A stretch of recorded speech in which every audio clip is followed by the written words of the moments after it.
but they've improved it quite a bit over the last couple of years as a courier is taken out in favor of the bristleback. They're actually going to go on top of Era here. We'll walk away to safety. Yeah, it's pretty crazy because when they came out with it originally, it was just awful, right? The original Ags where it would just bounce back and forth between shurikens. But ever since they implemented the Janata, it is so crazy. Not only that, but the cast range applied to it as well makes it so much easier to actually just stay in the back. Because typically before, you track people from long range while being invis, and you have to get kind of up close to shuriken, but not anymore. As it looks like Inkswell will connect in the top lane. Staneko taking heavy damage. Madara gets up the stun. Oh, it's going to be close.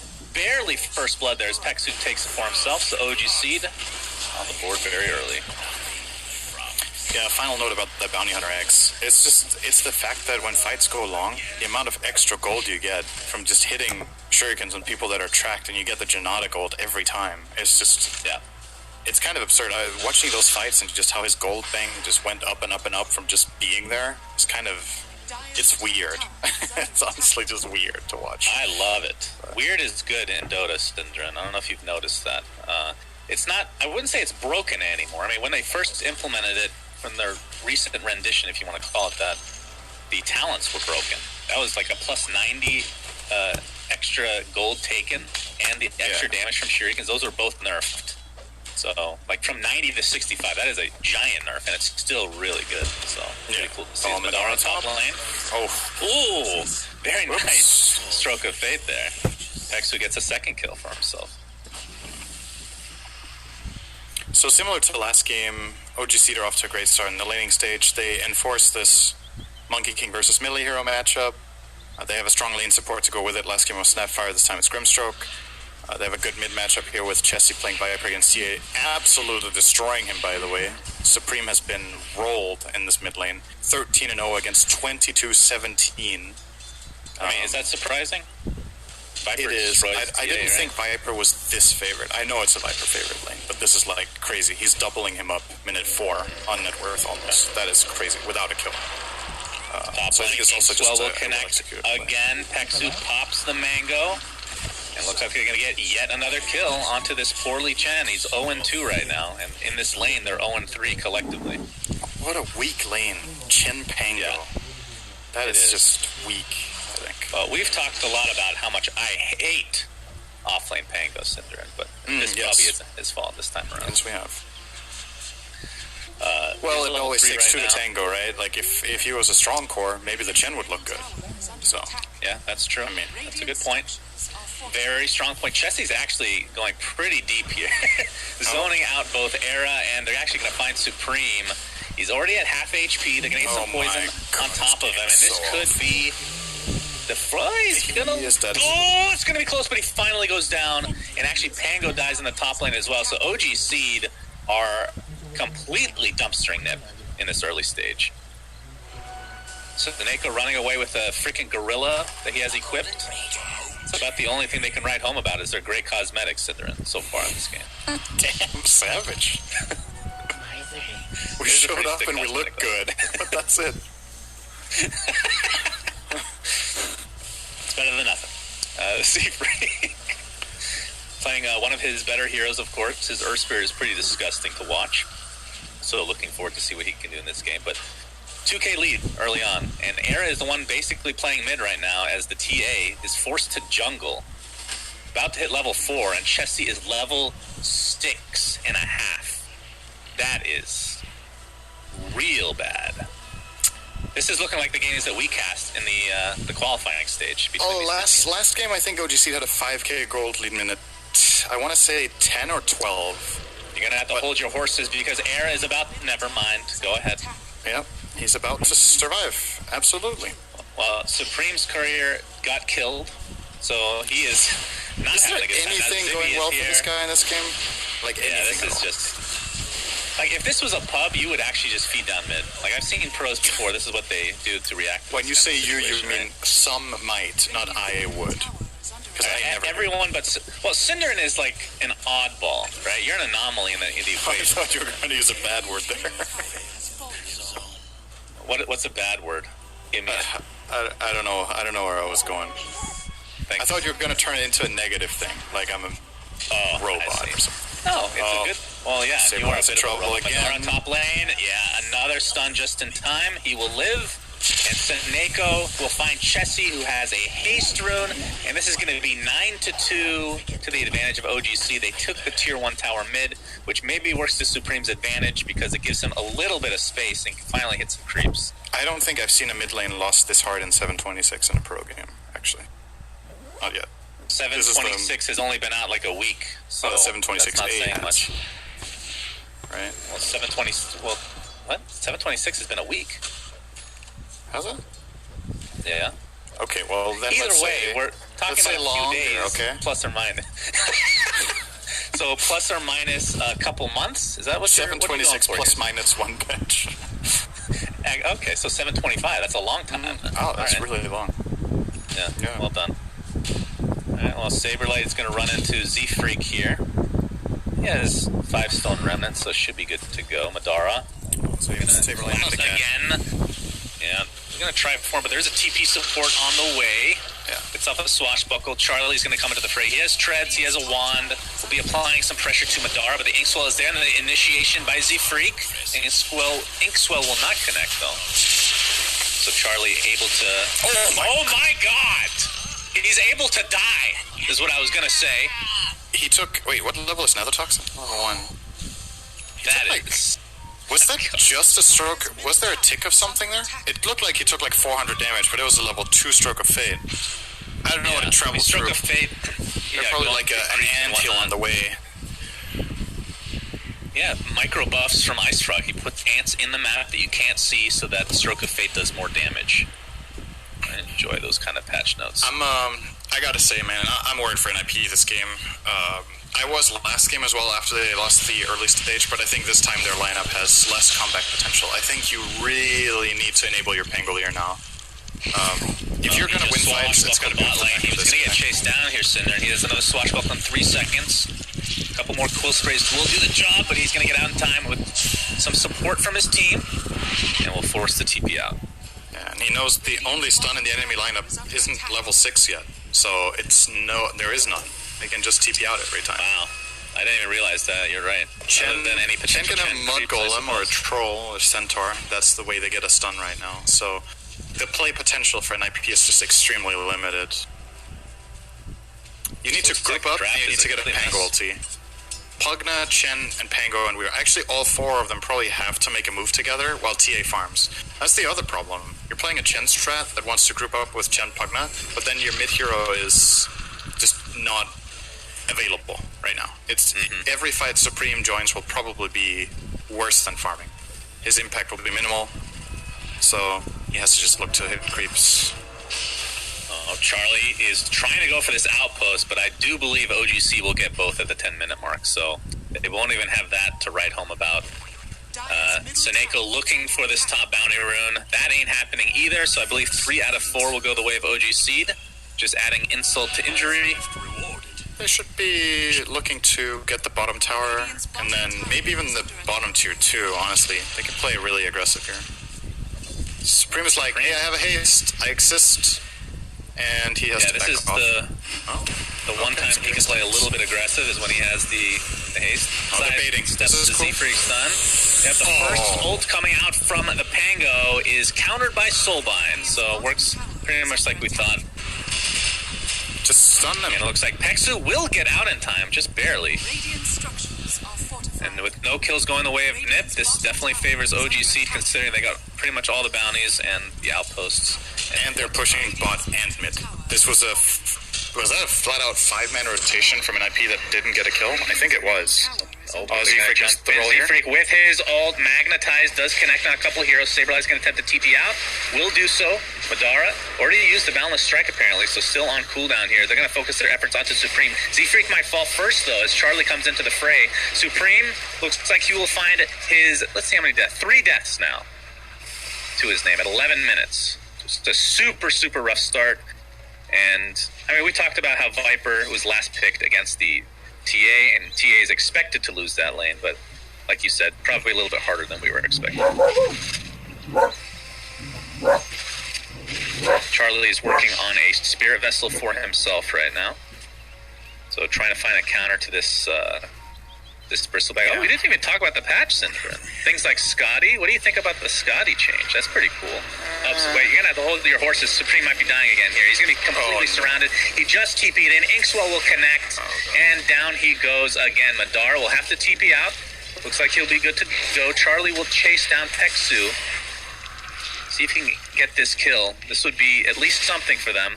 It cost them their TA. Really needs to get this kill. Looks like he will. Oh, the right click. Raindrop didn't get off cooldown. Just almost gone. Time lapse down he goes. The era.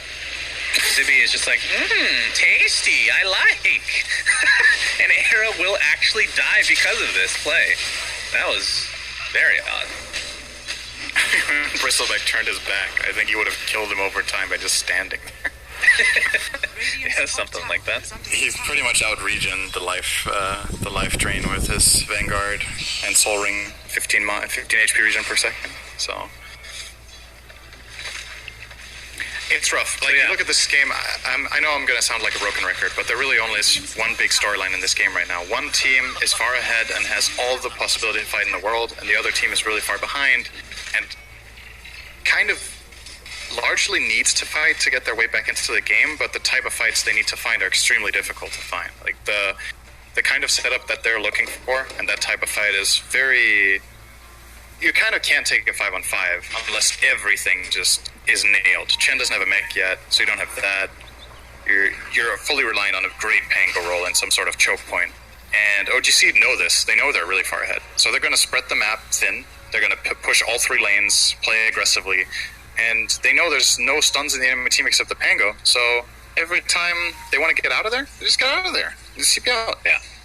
So I'm trying to look at this from NIP's perspective and trying to think, what are they trying to do in the game now? Like, what is the call? And they've brought TA to a couple of plays, and that didn't work well. So now she's even further behind on farm than before. I mean, she could have been. In the olden days, you would stack a bunch of creeps for Supreme, in this case the TA, but considering how much map control OG.Seed has, it's still, like, going for the Ancients is pretty much a no-go, I feel like.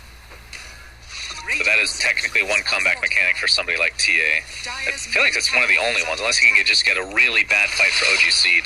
Yeah. It almost needs to be self-inflicted at this point. OG.Seed needs to overextend and go behind towers or whatever, or it doesn't feel like TA will find multiple kills in a fight right now. She has 2 Wraith Bands and Treads minute 14.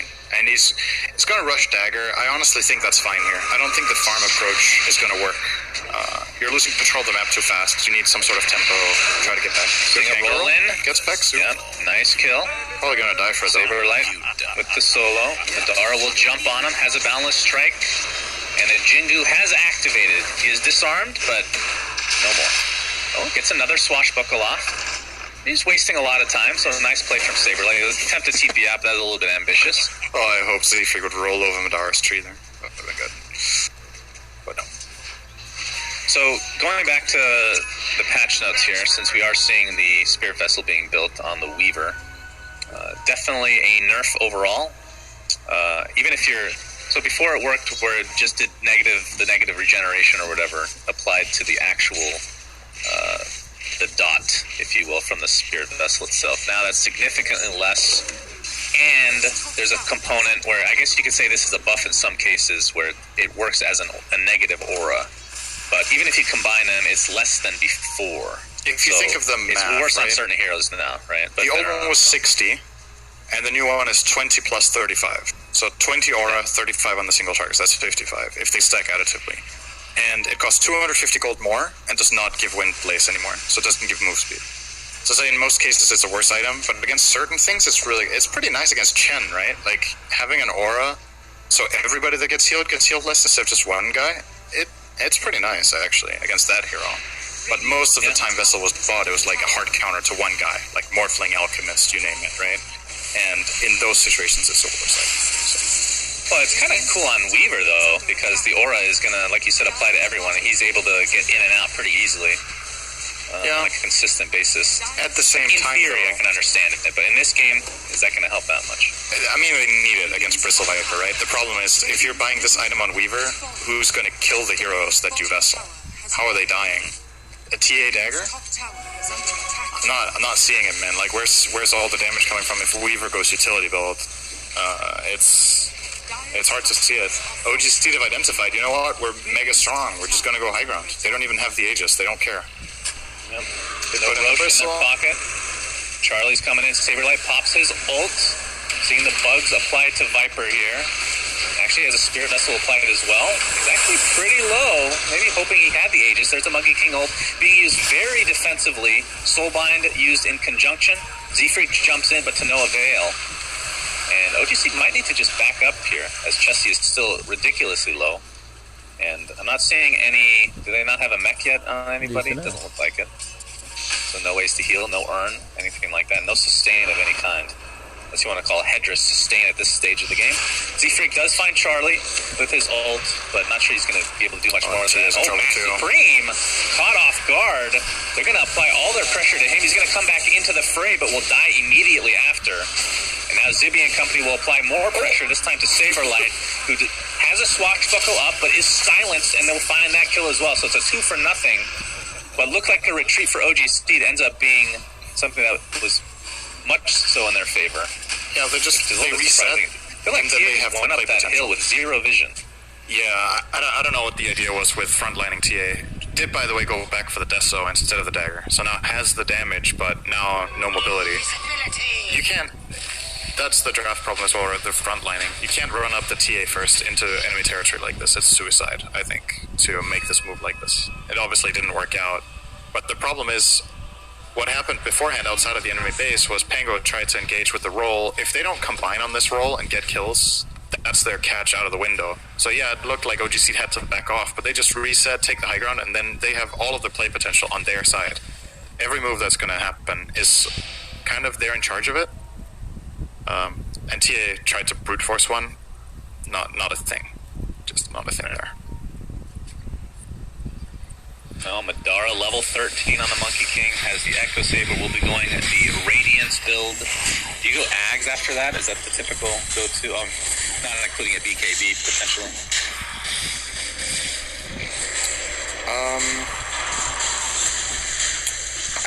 I don't think you need X or a BKB in this game, right? As the Monkey King, there's so little you're worried about. There's only Decrepify and Pango, so I think stat items are great. Could even consider the new Scotty if you wanted to try that out after the Radiance. Oh yeah. But what do you think of the new Scotty, by the way? I'm not the biggest fan of the design of giving it what it has, but I mean, let's see, right, how good it turns out to be. I think many people were asking for the game to have more ways of limiting healing than just the Spirit Vessel and AOL and, Silver Edge. And then Silver Edge lost it. Oh, nice TP from Chara. Almost.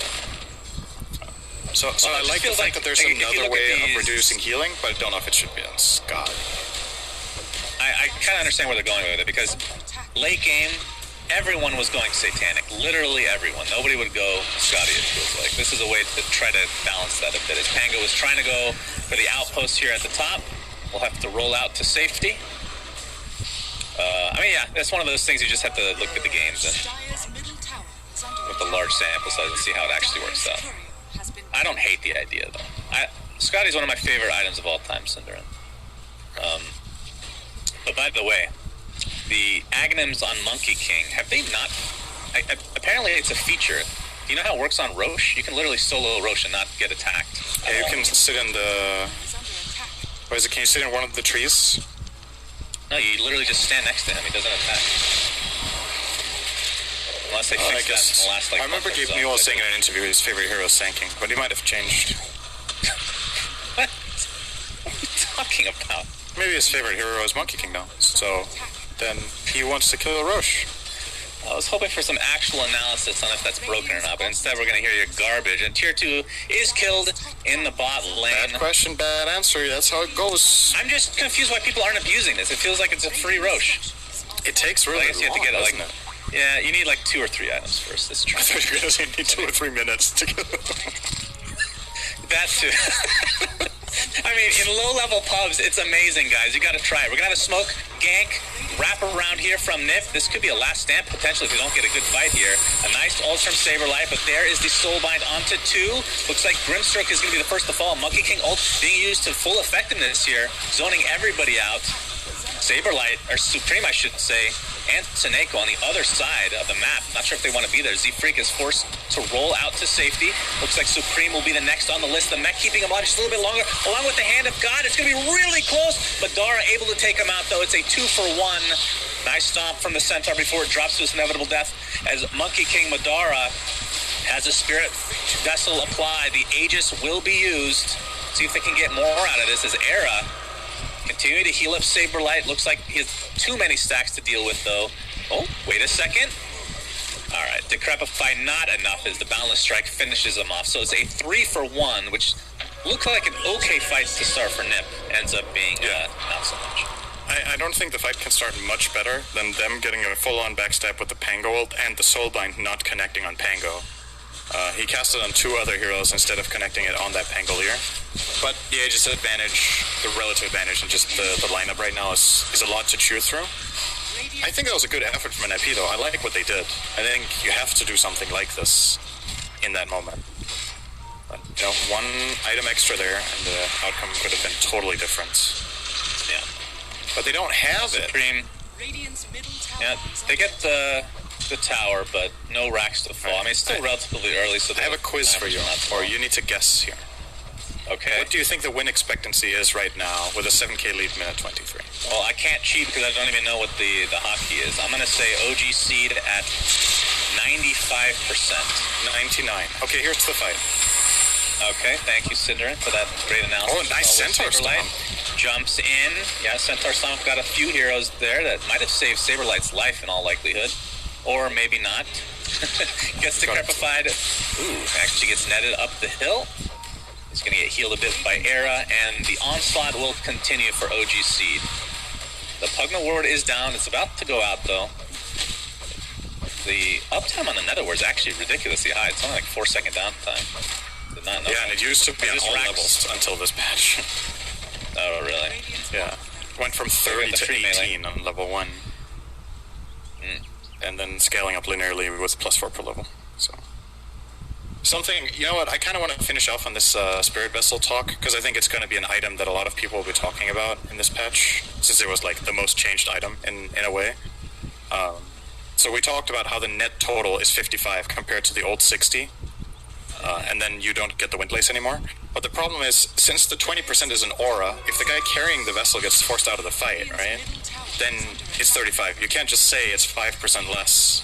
Because, you know, in this case, say it's the Weaver. Let's say Weaver dies or gets pressured, then whoever you applied Vessel to is like half as good as before. So I think it's a really big nerf. Like, it's... Yeah, for the most part, I think it's a huge nerf, but I think on certain heroes that don't usually buy it, it could be better in certain instances, right? But not that many. Most of the time, though, most of the time the Vessel here, most of the time in general, heroes aren't in the epicenter of the fight. Oh, the silence onto Pango, and he's dead. He does have buyback and still has his ult to work with. Netherward is down, but it'll be back up in 5 seconds. But this is going to be, no wave. Backdoor protection. Charlie and the Chen boys mid got it done. Charlie and the boys.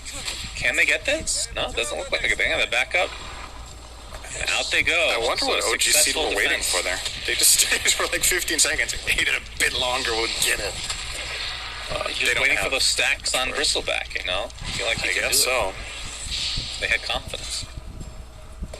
Well, BKB is now done on Charlie. He has 0 charges on Spirit Vessel. I mean, that's another thing. If you have 0 charges, at least it does something, right? Without charges. That's a good point. Yeah, it's better without charges. That's very true. BKB, I believe, was being that's a good thing to plan for when you buy a Vessel. You're like, we're not going to get kills this game, so I will buy Vessel.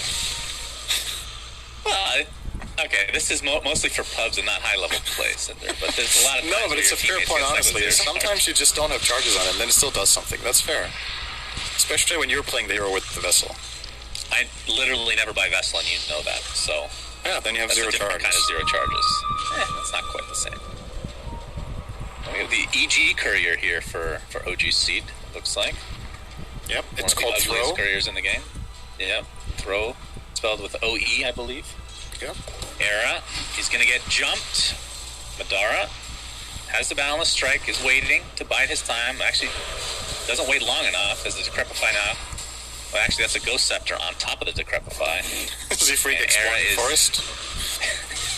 A lot of misspells there, but they'll find the kill one way or the other. TA, by the way, did have the Mithril Hammer, so I believe it's just rushing the BKB, but could buy the Blink Dagger and 100 gold, so we'll see what he chooses if they apply pressure here in the mid lane.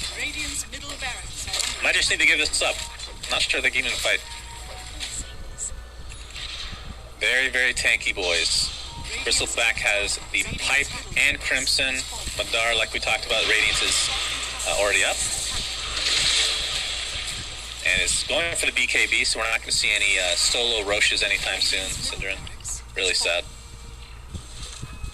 They actually does take several minutes. But I don't think we will see another Roche in this game, so it doesn't really matter.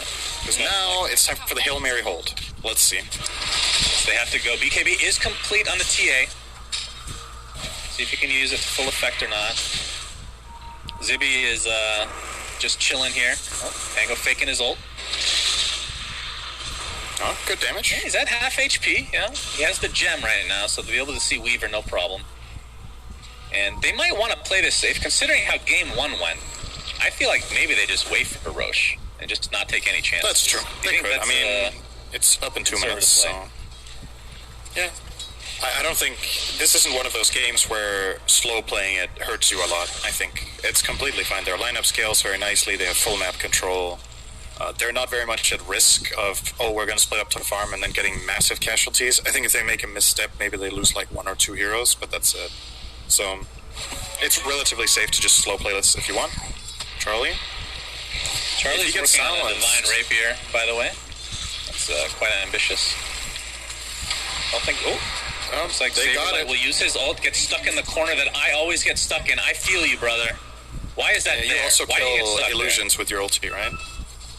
That I don't do. I don't bother with illusions. No. Okay. This will be the first time I've seen a hero with 0 damage items go like straight for Divine. Like a utility build, survivability build, if he ends up getting it. It looks like Pugna, Era will die yet again. And he does not have buyback, so this is a 5v4 defense. They're not waiting for Roche. No reason to now that you have the number advantage. Soulbind onto 2. TA already popped the BKB earlier, it looks like. They're going to jump right in, kick him back into the Monkey King ult, and he is dead for 50 seconds, no buyback, and GG's come out. A very one-sided game for OG.Seed after losing the first game. Surprisingly so, to Nip. But it looks like we're going to a game 3. Panel was correct, Cinder. Omega GG, what kind of thing is that from Zip?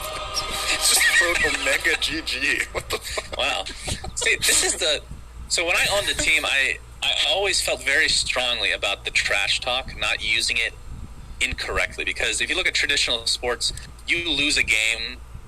you win a game against a team, but you know you have to face them again. You don't say anything that can rile them up, because they can use that as motivation to take you down, Synderen. Not sure if that matters here, because it is a video game. But Omega GG means you thought the game was really good. Okay, I didn't know that, because I don't know Twitch emotes. Thanks for joining us, everyone. It's been a real treat. Game 3 coming up next. Unless you want to talk about the post-game here, Synderen. Now I want to throw it back to the panel and hear if they thought everything went exactly like they thought, or if they were surprised by anything. I don't think the panel will be surprised by any of that. Thank you very much, guys, because it was the start we expected, and they continued it on the whole way through. It was just a game like we saw in the qualifiers. Yeah, they pretty much had all 3 lanes won. Your Viper was doing well. Your Bristol was doing well. Yep. Everyone was having fun on the side of OG.Seed. Meanwhile, on the side of NIP, they were struggling to pretty much do anything. TA gets a haste rune to try and kind of show up on the map early on, run into them, realizes, okay, guys, we have no stuns, runs back into the lane to farm. Yeah, I think if you just look at the laning, you've got Viper against TA retreats to jungle early on, naturally TA can just farm pretty well.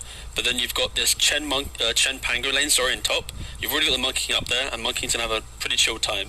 the Earth Spirits are able to freely roam into the jungle to annoy the TA.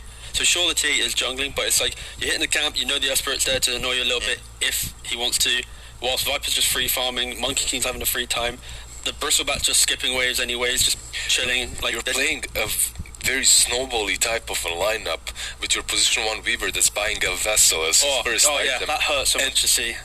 I mean, it's a good item. You're playing into a bristle pack, so it was needed. It's needed, but you really don't want him buying it.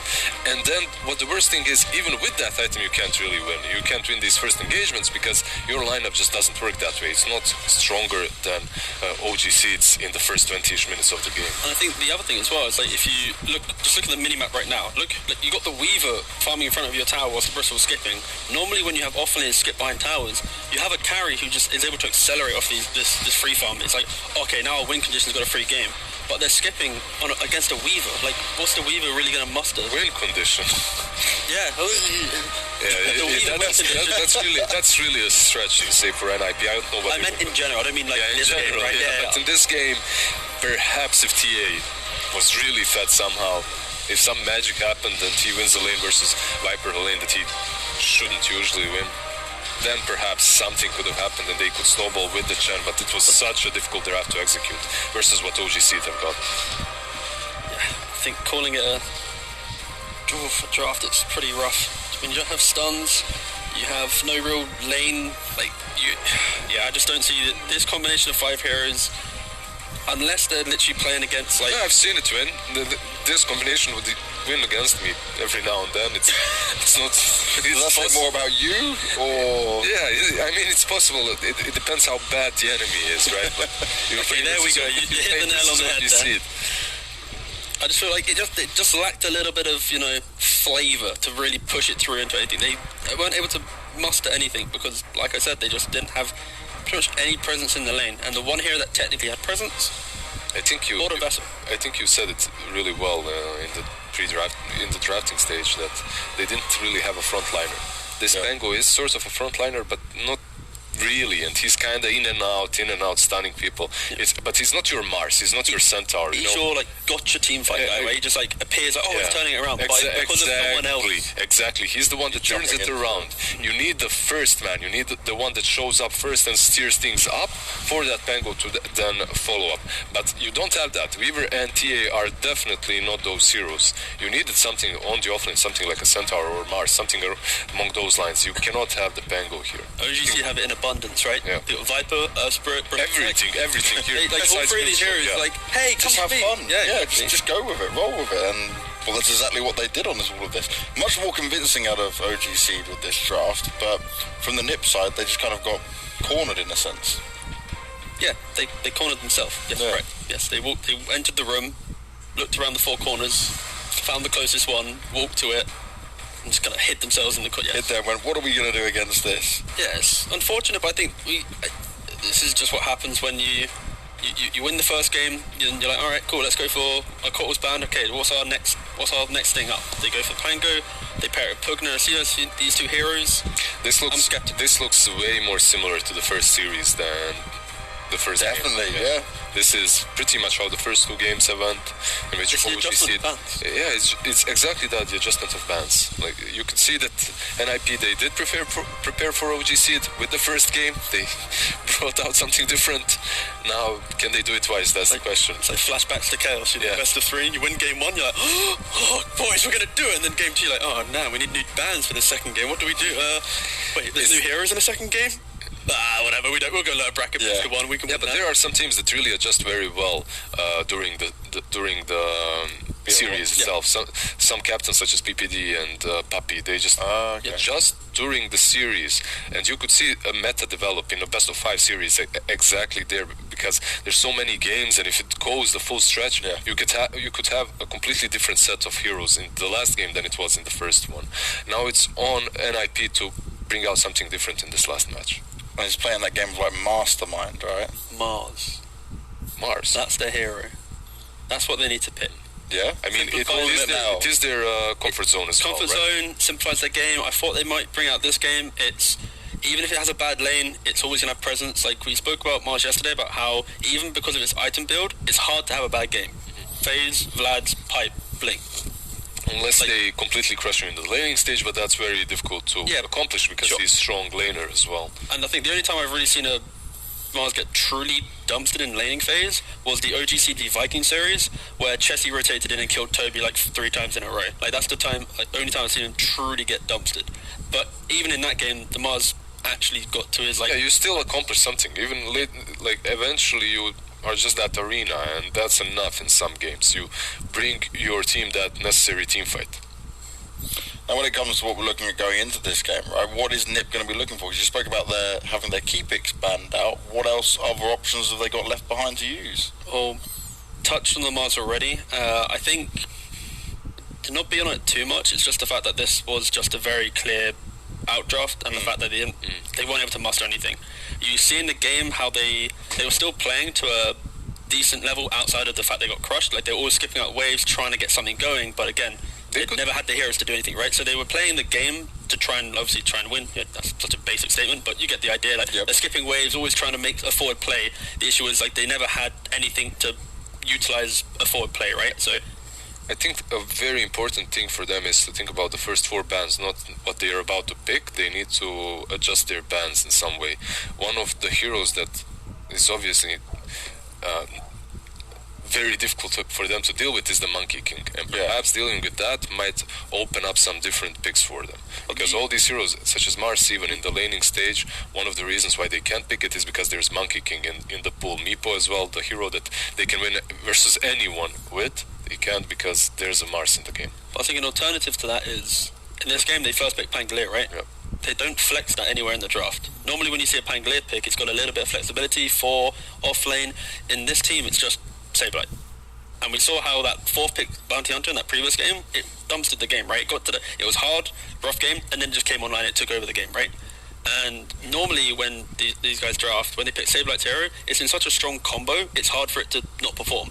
Axe Phoenix, Mars Willow, Mars Snapfire, just to name a few. And then in this game, they just first pick his Pangolier, so...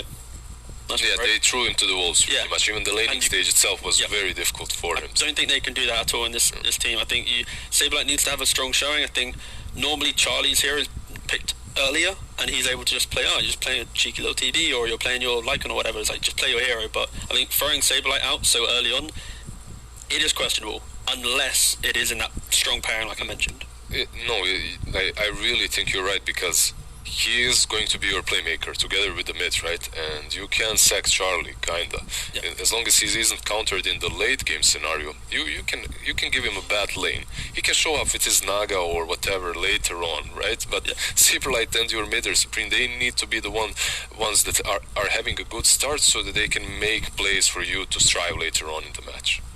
Yeah, the front runners need to be there and in a position to do the damage this time around. Pugna 0 for 2 in this series. Just please don't. I don't know. I still like the hero, even with the nerf. The Nether Ward is on an 18-second duration right now, but still pretty strong in my opinion. In the laning stage, it messes with you quite heavily. The Crabfly is strong too versus any carry.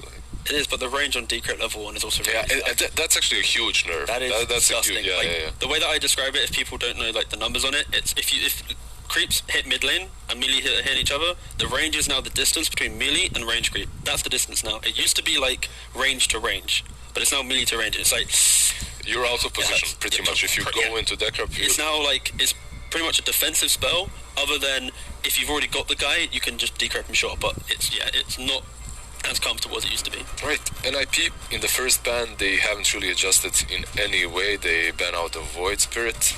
On the other hand, OG.Seed with the Oracle and Bounty Hunter, they completely adjusted after the first game. Meanwhile, NIP, they're just sticking with what they banned in the first game.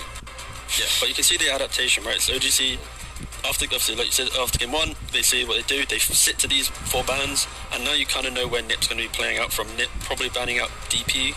That's, again, a ban they've always thrown out there. Okay, OG.Seed, they didn't ban out Kotl yet? No, but they banned out Shadow Demon as well, so I'm expecting it just to be SD then Kotl, just to just make their 4 bans still, mix them up a bit. Make them in another way. You've got a chance. No, you haven't. Take it away. Is this learning moment going to happen? They might be deciding actually if they want to first pick it, right? Because they're first pick, so. They might be going, do we need to ban it? If we don't ban it now, maybe we force Nip to waste a ban on Coddle, then suddenly an extra one of our heroes comes through the pool, but yeah, so they ban Pushka, so that's forcing Nip to either A, ban it, or B, let it through. Yeah. We will see. There is still Ember in the pool as well, so you could let that Coddle... Oh, they actually ban out the Bat Rider instead, and Coddle... Are they going to go TB +1 right now on Nip? They ban out the Bat, make sure they can't just... Do you really trust in TB that much? Charlie TB is something like to be reckoned with, yeah. Even without Coddle, I think he's carried this team multiple times with this hero. Okay. I mean, I know his hero pools. To be honest, I think Naga, right? That's where he... I think I might get carried away here because I don't think OG.Seed is a team that's going to instantly snap pick Coddle TB, for example. Yeah. I don't think I've seen them play it. So I don't think that's going to... Yeah, I don't think Nip's going to instantly jump on it, but... Okay, yeah, they go... Oh, yeah, of course, the Bristle. That's the hero I should have been saying, not TB. But, hindsight, really powerful tool. You know. Yeah. Can we rewind real quick? Yeah, but this time around... We'll erase all this. This time around, Timbersaw is still in the pool, if I'm correct. It hasn't been banned out, and there's no Bounty Hunter. So if you manage to have the same laning stage like you had in that first game, OG.Seed should take the mid game and the late game as well. If they go for that Timber, that's just... Such a good start at the beginning before. Wait, you said Ember's still in the pool, right? Ember is still, Timber is still in. Ember is still very solid. Ember still can buy Vessel, deals at Bristleback. It's an amazing lane as well. Amazing lane. I think the only change to the combo was that the Ember's chains is now like 2 or 3 seconds longer, so it mitigates the chakra onto Ember, so you're not going to have the double slight chains like instantly. It's going to be a little bit more breathing room for that, but it's still equally as strong. Do they go Ember here?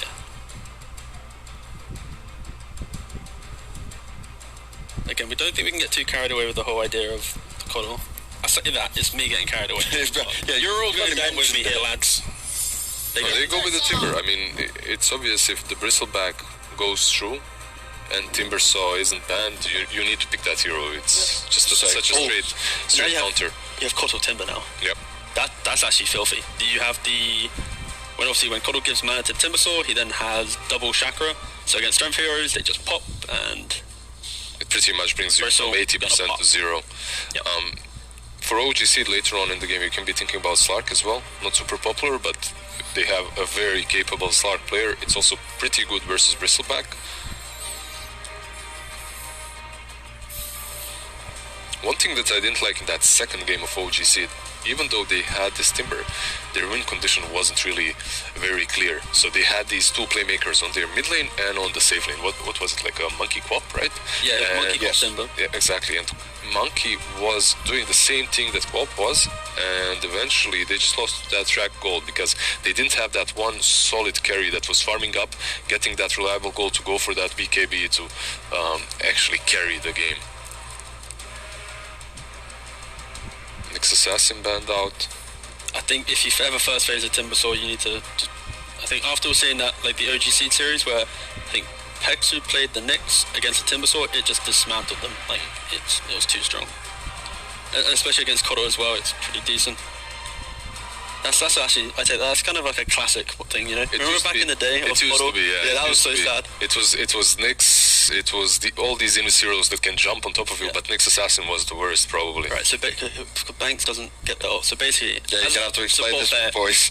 You used to, so Coddle has both Illuminate where you push out waves, and back in the day you just max Illuminate and you just push out waves on repeat. So your support, you don't really have a lot, and then this Nyx would just walk up. He has a spell called Carapace, so if he activates it, it stuns you if he takes damage. So you'd push out the wave, he Carapaces you, you take the damage of what you've dealt, and then he kills you after. So like, it's pretty much a free kill every time if you want to push out a wave.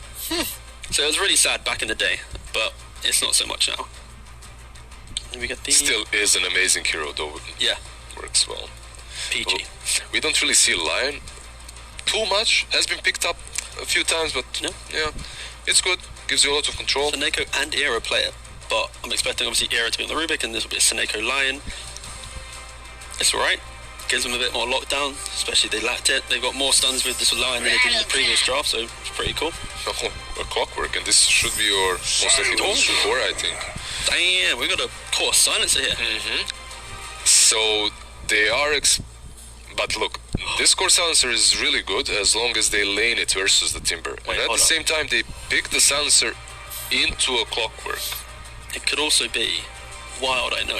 Core Rubik. Or Rubik, Silencer 5, position 4 Aero Lion. And then they set themselves up for the Rubik to have a good game, can always get the correct spell stills on Timber. It's going to be pretty chill. Yeah. I'm just ready to You're playing game He got 3. super excited by this as well. He's just face while He's explaining it like he believes in it, but he doesn't. But now, like, you know what you have to do, right? Like, you sit here, like, we're stagnated in the draft, things will happen. So now I've ticked the box of, if the wacky happens, claim. If it doesn't, oh well, they didn't go wacky. So I've just... So it's like, you're either a genius, or you just Yeah. want the wacky, insane moments to come through. No, so Silencer is pretty good versus Timbersaw usually in the lane, because you can own him, but the problem is they didn't really show their lanes so far. They have these 3 heroes in which, yeah, you know that the Timbersaw is core, but this core can go pretty much anywhere. And Silencer is a kind of hero that, yeah, if you lane mid versus Timbersaw, you can own him, but if you're on the side lane, you're so susceptible to ganks, you're very slow, and even after the laning stage, you are playing into a clockwork, and that's not... It's not too easy. They have a lot of reach on the side of OG.Seed. Yeah, for sure, Nip have flexed their way to last pick. They flexed everything so far, at least. Maybe it's the Lion Core. There you go. Go even wilder. Go even wilder. I look forward to the day where we get to, like, mid becomes like, do you know when there was like dual lane mid for a very small period of time? I just want like a wacky thing to occur for that to happen again. Gyrocopter, okay. That's the last patch that I played competitively, and it ruined me. It was literally a position 5 lich staying mid and just eating creeps. Like, you literally weren't even in a fight. You're back between your 2 towers and just using sacrifice on creeps. That's it. I missed that on lich. That, like, I live for that. You know, you walk to lane. Who wants to have their lane good? Mid, off lane carry. All right, go for the mid. Great. Yeah, and then if they fail on that lane, you flame them, obviously, because you secured the lane for them. You ate the creep. You gave them the advantage. You've given them everything they wanted. Unlosable lane. Gyro.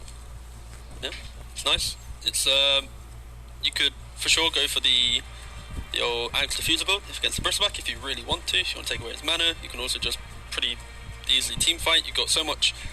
You got that instant jump from the clock. You got the team fight to the coddle to defend you. The issue is still you don't have a lot of stun still. You're relying on Will-O-Wisp and then the clockwork, and you've got Rubik against clockwork. So that's. I think their control is decent in this game. It's not horrible with the clock and Will-O-Wisp, right? It's not bad. So I thought that they would try to go for something like a Slark this game, even versus Alliance Silencer. If you get to that BKB and you jump on top of these 3 heroes, look at this Rubik Lion Silencer, you can just roll over them, and the Bristleback is a... But what's the chessy hero here, though? I feel like maybe Kunkka could just round out their draft really nicely. The Kunkka can buy Vessel against the Bristleback. It gives you all the team fight, the catch and lockdown that you need. It can lane pretty well. The Meepo ban. So they're not getting... They're trying to not get baited into this idea that the Silencer is definitely mid. Okay, there you go. It's Furion mid. Sure. They go TA. Mysteries cannot Alright, so themselves. the TA will be mid after all, and the Silencer should be their position 1. It should be your Charlie playing Silencer, right? They really have gone left field with this draft. This is... Yeah. It's... The curveball, you wanted something. They really have to match their kinda. lanes properly in order to win this, right? Yeah. If they mess up their lanes, it's going to be very difficult for them to come out of that hole, because you want the Silencer versus Timbersaw matchup, I think, no matter what. But we'll see. Perhaps they can match up the Gyro as well. I think the biggest concern you have on Radiant is simply if this Furion has a good, like, obviously he's going to have a good game, he's going to get to your tier 1s very early, take them away. Tier's going to want to be jungling. You've got this Silencer core, potentially. I think it is, obviously, at this point. Like, it's going to be hard for Nip to defend themselves whilst they're waiting for their tier to come online. Meanwhile, you have Timbersaw's going to have a decent time in lane. Sure, it might be against Silencer, but we could expect some lane swaps so the Timber has a decent time. And again, like I said, Furion takes your early towers, you get to the mid game, Gyro's now got a BKB, doesn't really care about Rubik, Lion, Silencer at all.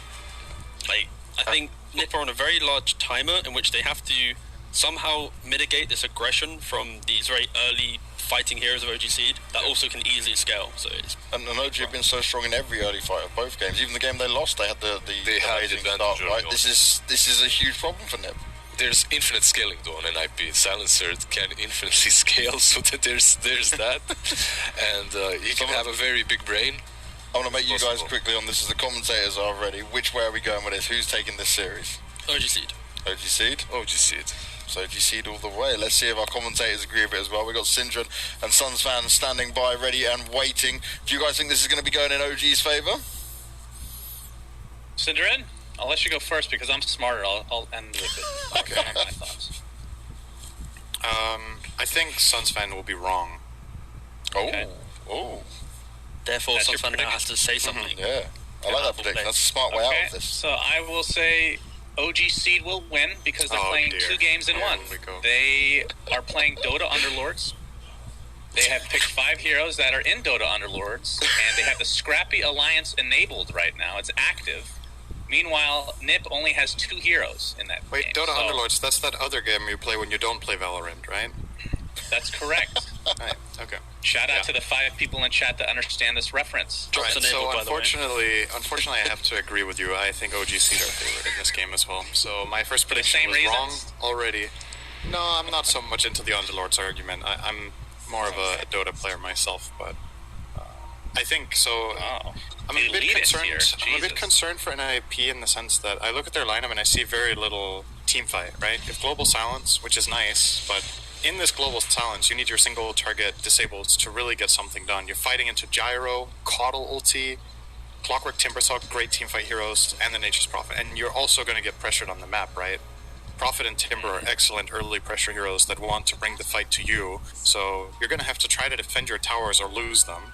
And I think the defense is so much reliant on Saberlight having a good game. Bristle needs to be a wall in this game, so his lane needs to go well. He has a good lane partner, though. Rubik, Bristle is a pretty strong lane, so that's a good start. But yeah, I'm a bit concerned about NIP this game. But let's see. If they don't We'll get crushed see in if lanes your this game, concerns are then warranted. maybe it's better. Suneko's going to TP bot lane to help out his brother-in-arms, Charlie, on the good old Silencer with this Glaives of Wisdom already active, Cinderin. He can steal intelligence away. No longer part of the base hero, unfortunately. I think I was watching a game last week where No Tail did not take that. He was playing support, of course, until level 8, and he missed out on so many insteals to that point because he had like a part in like 5 or 6 skills. So That's actually pretty makes a huge surprising. I difference. feel like he usually builds that way, where he maxes it even, but or at least Might have puts been a lot of emphasis on experimenting. it. Yeah, it's possible. He likes to have fun. Well, Supreme will get a second chance at TA Cinderin. And I this do time he believe has a better matchup. yes, this is quite a bit better than playing a TA versus Viper. So how does this matchup look overall? As Rubik will die in the top lane. Whose name offends him though? Is it Madara? Because he thinks he likes the real Madara better? Real Madara. Yeah, never mind. That's a great question. Thank you. Yeah, well, I think something we should touch on a little bit as well is that OG.Seed, the panel was talking about the laning, right? That they wanted Silencer against the Bristleback for NIP, and OG.Seed have successfully put up, I think, the exact lanes that they want. They get Timber a free lane against TA. They get Silencer not against Bristle, but against Nature's Prophet, which is not a very good matchup. And then finally, the top lane. Gyro is pretty good against Bristle in the start, because you have so much overwhelming damage that Bristle can actually die to you. So OG.Seed off to a good start as far as that's concerned.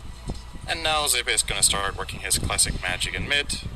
That's Timbersaw for you. Just starting to be annoying here. Pulling the wave away. Takes a couple shots from the tier 2 tower. I mean, generally speaking, though, Timbersaw versus TA, I feel like how is that matched up before level 6?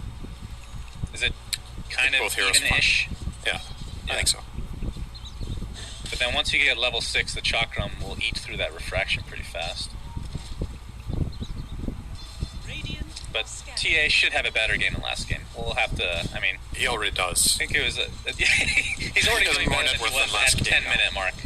Yeah, at this point, for sure. No, I meant the whole Suneko game. giving... Oh, the whole game. Goodness, that's shots fired right Alpex there. is in trouble. Used Yes, his blinding he is. light. The Getting spell has been booed up. nerfed. So long cooldown Homing still. missile is on its way. Oh, it's bait, Sean. Blinding It's light. bait. Oh, is it? Let's see. A lot of damage being applied to Saberlight. Rocket Barrage. will do a lot of damage. Pexu, don't kill Saberlight yourself. attempting to run away. He's going to die. More bait. One way or the other. It's going to be close to get the kill on Pexu, but he's going to heal up in the meantime as Silencer, the position 1, dies in the bot lane at the same time. So, Bristle dies to the OG.Seed. neutrals. What a That's at least mess. one good thing. That's okay, at least for Bristleback.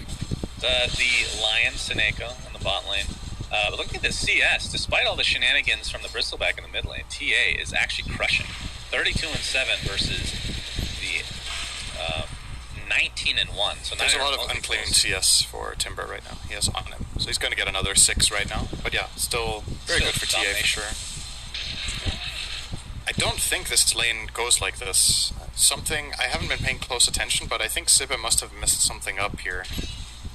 To need to pull the wave in the first place, maybe he's doing it to try to prevent TA from farming the camp off to the side as well, but it hasn't really worked out for him very well, it looks like.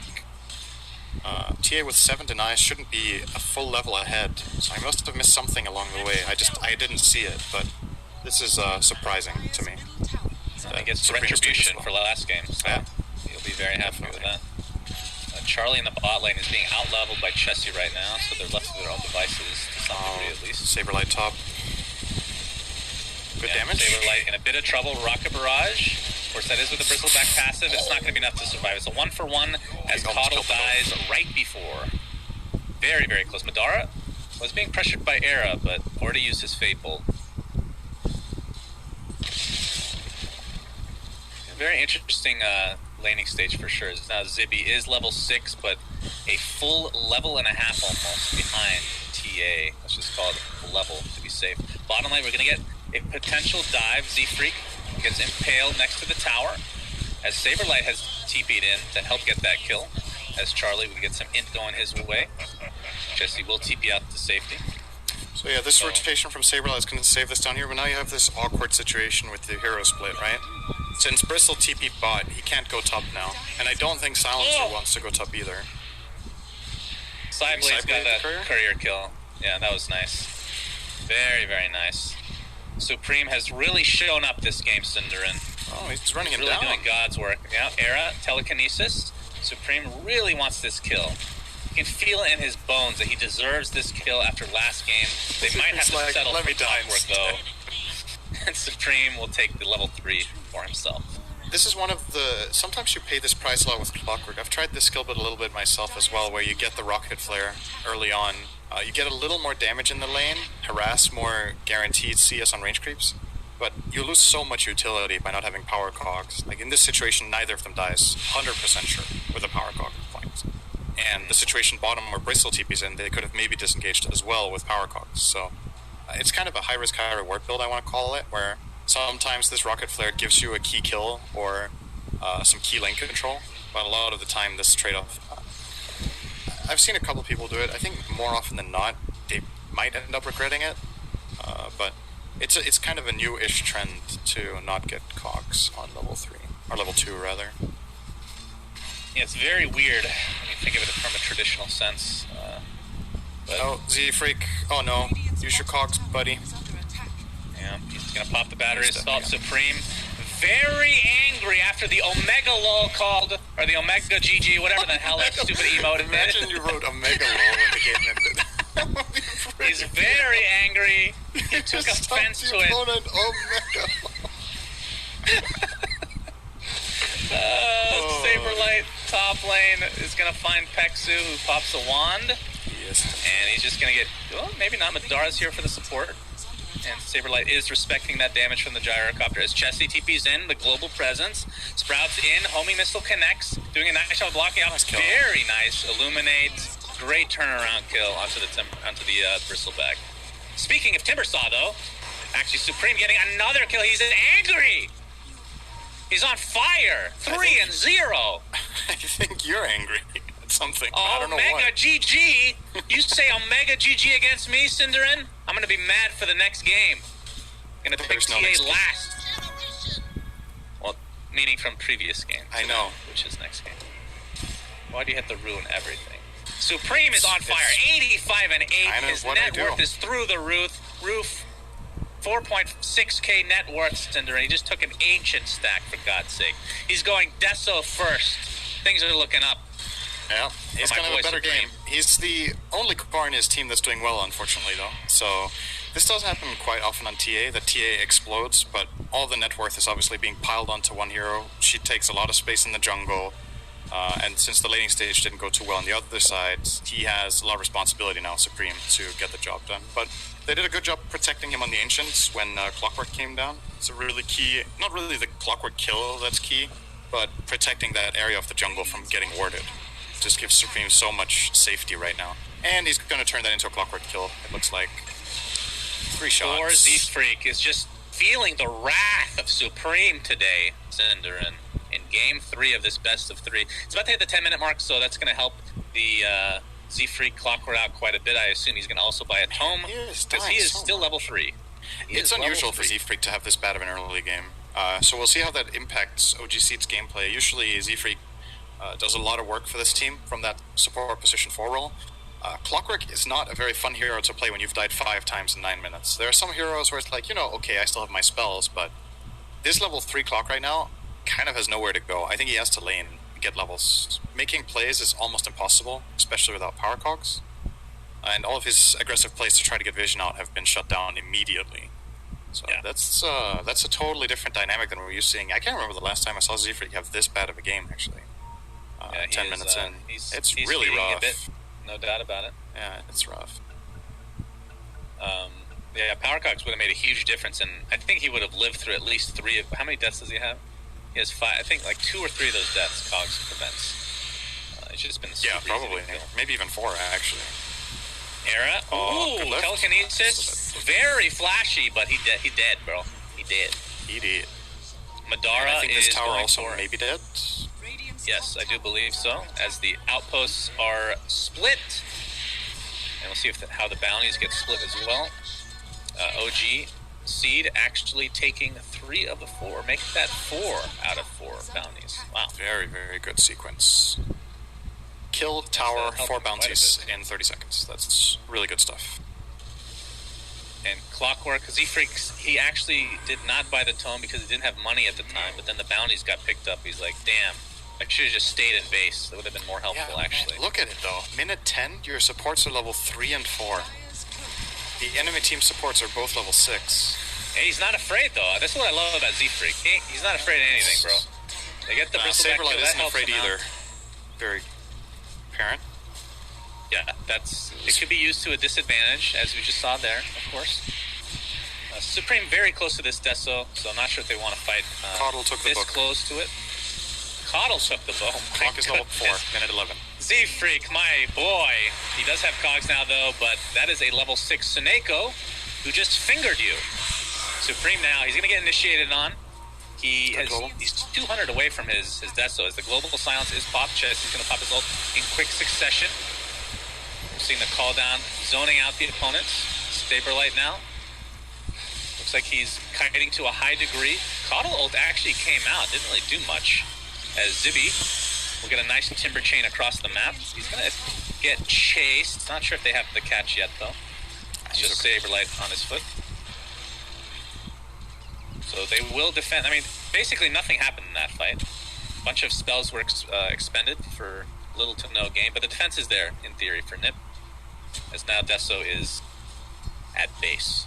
So at least he has that form. So wait, why did Coddle take... what level was... I guess that ult is more important. Yeah, They're both really good, but I think the Coddle ulti is also more important right now. It's just... You need to bring Z-Freak into the game, I think, in this game. It's actually, in my opinion, this is a pretty damn good Clockwork game. It's just... No Clockwork game is good when you're level 4, minute 12.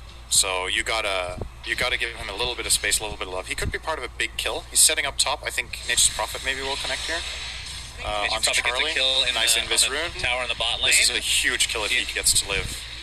He doesn't. It's a big kill in the mid lane. And a kill in the top lane. Charlie is 1-on-2ing them. Charlie. He's going to continue on. Check it. Charlie. Battle for the ages as Charlie will live and then die to the minions. The disgusting minions of Nature's Prophet. Madara now on the run. Impale will hit. Telekinesis. Just had everything this game. What the fuck, man? Supreme is angry. The Omega GG is coming back to haunt OG.Seed, Cinderin. He is 6-0, and he's going to town on this tier 1 tower. Instant Hex. Timber they're going Saw, into a yeah. nice blind. Yeah, it's impaled. Got 2 on the low ground. Should be. Oh he's my not god, okay. that damage from Supreme, amplified with his hatred from last game, is now 7-0, Cinder, and he's actually just dumpstering He is. OG.Seed He's right on now. it. He is on it. This tier 1 tower looks to be the focus for Nip. Telekinesis onto Chetsy, takes a Fade Bolt to the face. Madara is here. Supreme at a half HP that right now. is- As the Coddle ult again, completely wasted.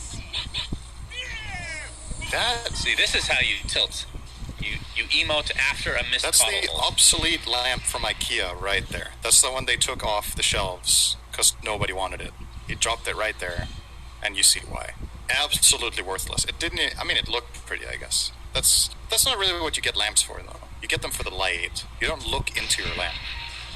Sometimes you do, if you're clinically insane. Suneko's level You 8. would know. Z-Freak still level 4. My good... Like, just... He needs to go next to a camp that's being taken at this point. I'm wondering why they're not giving him space. Like, it has to be either his own decision or a team call for him to not get XP here, but he's gonna feel like the biggest liability in my mind right now in this game. Maybe they're like, you're done. 4v5, man. Go sit in Fountain. This isn't a pub. I don't know, bro. I don't know if that's... No, I'm not completely sure what the communication is here, but I would definitely... I mean, we've talked about it enough. Let's see when he gets level 6. The other heroes are still looking... He's got the tome queued up for the 20 minutes. Oh, dear. Oh, we're going to find Supreme again on top of Timbersaw, but there's TP support in the form of Chessy Peksu. Pops the dust. Can't go in Biz. Global Science is popped just for Supreme to get out. That's probably the right choice. Z-Freak came in, he was like, please, experience. Please, God. Where are the creeps? Picturing this Clockwork just sitting there like a beggar with his cup. Experience, please. This poor boy, beggar boy. Oh, no. Tier 1 tower now being pressured here from OG.Seed. Looks like they'll probably get it. Although Supreme is back. He's actually really close to a Blink Dagger now. They're going to go on top of the Timbersaw. Coddle ult is not up for 5 seconds, so they could turn this around if they want. But Zibby is taking a ton of damage in turn. Finger of Death almost finishes off, but he will live to see another day, as there is the Coddle ult. Is that a Rubik stolen ult? I can't even tell. It was green. That's the Arcana going to work. Pay to lose, if you will. A 2 for 2 as Madara gets a double kill. I believe that was stolen, right? That looked weird. I don't know. It's a call down. Stolen Green call down. Yeah. Okay. It's hard to keep up with which spells actually turn green. Like, I don't know if Will-O-Wisp was even around when Rubik Arcana came out, so I would be surprised if that turns green. But for OG.Seed, Madara will be finishing up an Aghanim Scepter here very shortly after this Ancient Camp. Supreme does have Blink in his inventory. Didn't really want to surprise them in any way. Like, tell me about this from a pro perspective. When you get like an item like a Blink Dagger, typically you want to, if you can, surprise them with some sort of a gank. He just walks in the lane. Is that considered a mistake, or is that something that, who cares half the time? Well, here's the surprise. No surprise. Okay. No, they saw him mid already, 100%. Well, it looked like he was going to kill the Coddle in 2 hits, but he didn't go for it. He was probably scared of getting jumped by Clockwork, that it was a bait. Or I think he did see him, right? Either way. Yeah, I would agree with you. A lot of the times you try to hide this item for a big play, but at the same time, you want to use it for farm efficiency, right? You want to use it to cross the map quicker and get more gold. So if there's no immediate fight coming up, you probably just carry it and start linking between camps, right? So it's a bit of a... We're going to have a smoke gank. This is the surprise level 6 Clockwork. Bet you didn't know I was level 6, buddy. Global Silence is there. Seneko will die. Instantly, so it'll only, in theory, save the TA. Can I just say this is like one of Clock's best friends in the game. Playing with Coddle is a dream for this hero. I think Clock's biggest limiting factor in roaming in a lot of these games or playing mid-game is mana issues, but you just don't have them. And this Clockwork, you wouldn't think that he has any intelligence to lose when it's a robot, but he does, and he has lost lots in this game. not peanut size, but we're pretty close. It's like a pecan brain right now on the Oh my god. Okay. 2 shot. Yep. 2 shot. Sometimes Supreme Blind Light's good is against now TA, 8-0. but need to be able to get it off. Yeah. TA gets 2 hits off way too fast. You can't blind in time. Unless you're ready for the blink to happen immediately. Yeah. You Very basically have to have the spell almost precast. Fortification is activated as the tier 1 mid and top are being Mid tower, big taken swing here down. for Supreme. And Okay, top all tower, like things you said. considered, Cinderin, it's a 1k net worth lead for Nip. It's a close game. Is that surprising to you?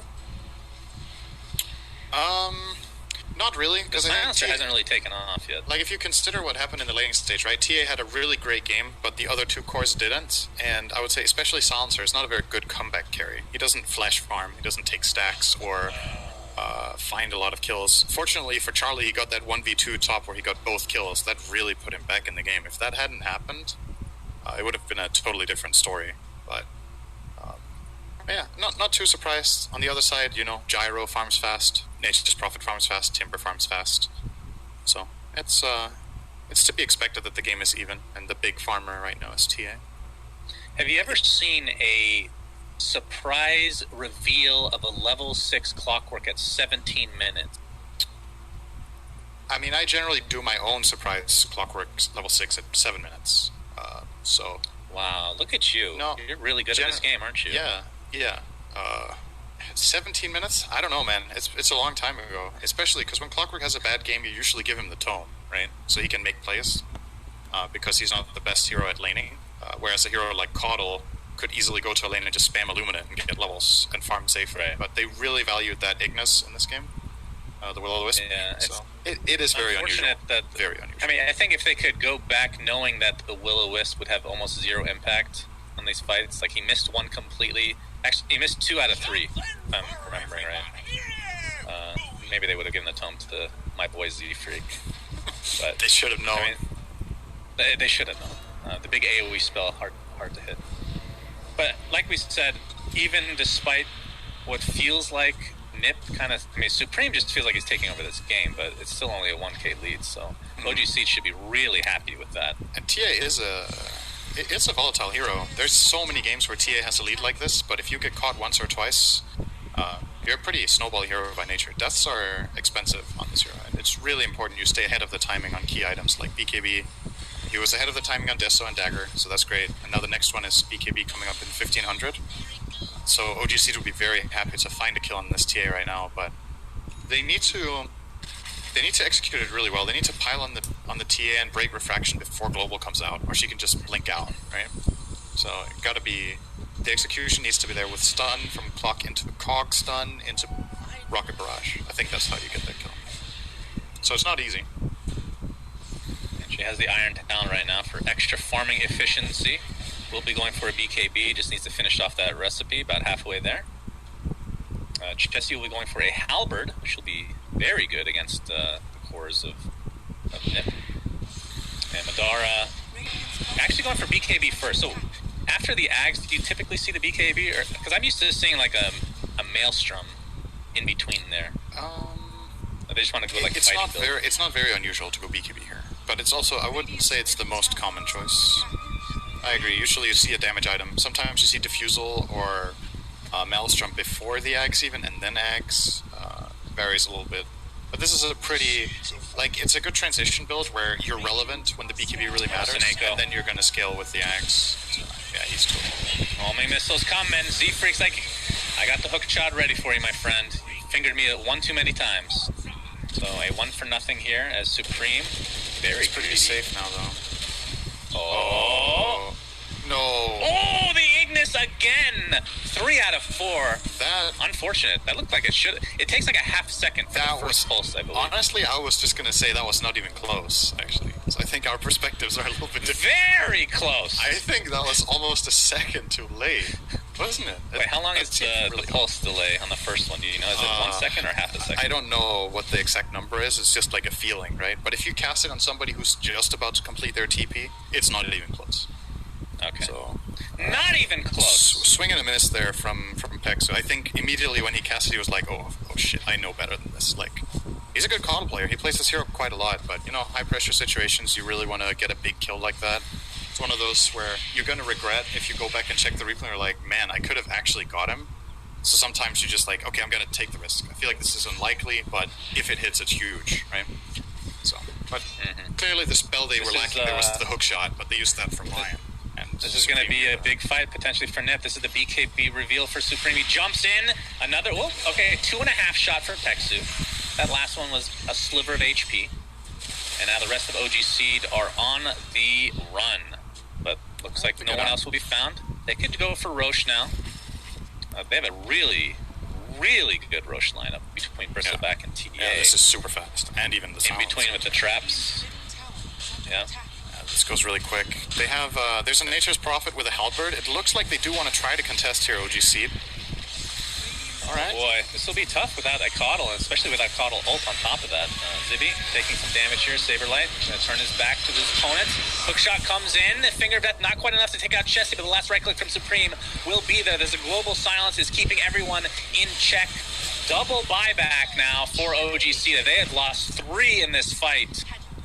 And even if they come back, what can they do? As Pexu's getting destroyed on the backside. Ultra kill for Supreme.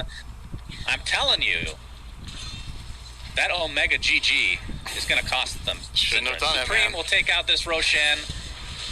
Will likely take the Aegis for himself. Absolutely, Does not want to give up this streak. 13-0. What a beast. Yeah, this is not how I expected this this game would be going. I feel like OG.Seed are just getting outplayed in skirmishes and teamfights, and they're being taken advantage of. That they had a low-level clockwork, and that the Coddle ultis are missing. Like, these two things have really been integral to all of the moves NIP have been able to make in the game, and good on them for identifying it. Right? They've been playing much better in this game, I would say, than really both other games at this stage of the game. This is the best early mid game they've played. Z-Freak. And it's showing. Z-Freak's anus is super puckered right now, Cinderin. If you look at him. He just got away with murder. Uh-oh. Is he going to see Charlie? Hey, how much vision does he even have? Almost. Looks like just a sentry, so 0 vision. Oh, wait. He does have a word here. Jesse's in trouble. Uh-oh. Chessie on the run. Supreme will blink. Out of the sprout. And it will pop the BKB. Just in time is the Fade Bolt. Had to BKB off the blinding light. The blinding light. Yeah, exactly. Well, at what point does Madara get scary? So he has BKB. He will be going Satanic next. So just ultra survivability instead of damage. Yeah, do you have enough damage then? I don't know. I don't actually know if they can bring down these big boys on the Radiant. Bristleback is tanky. TA has Aegis and Refraction. Silencer has a Pike. I think a lot of the problems that we foresaw for the Radiant lineup are kind of solved right now. This is another solution.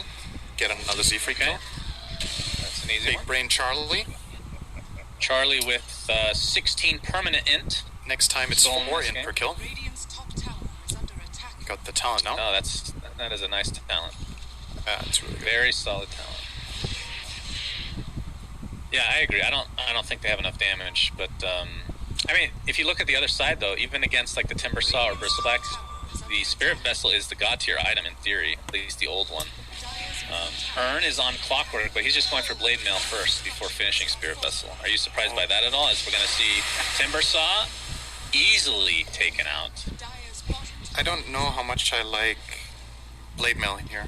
It's not a very good item against TA, because she can, if you get killed in 3 shots during Refraction, you just take off Refraction charges, but you don't deal damage. And a hero like Bristleback is too tanky, so I don't know. I think Force Staff would be a better item on Clock this game. Just repositioning. We're going to see a Coddle ult used. Bristleback will get stunned. Global Science to follow. They did get the Bristle. BKB expended from Madara. He's pretty low as well. Supreme. Playing a little bit cocky. We'll find Madara in the corner, hiding all alone. You poor, poor boy. He was in timeout. But you can rest now, sweet one. Sweet boy. That is a big benefit of Keeper of the Light that we didn't really cover. He can force Bristleback to turn. Right? Look at me! Chessie is going to get slowed by the Arcane Curse here. He's dead. Daneko. Oh, now he could live. He has mana drain. Impale is back. It's called Earth Spike now, but I refuse to let go of old times.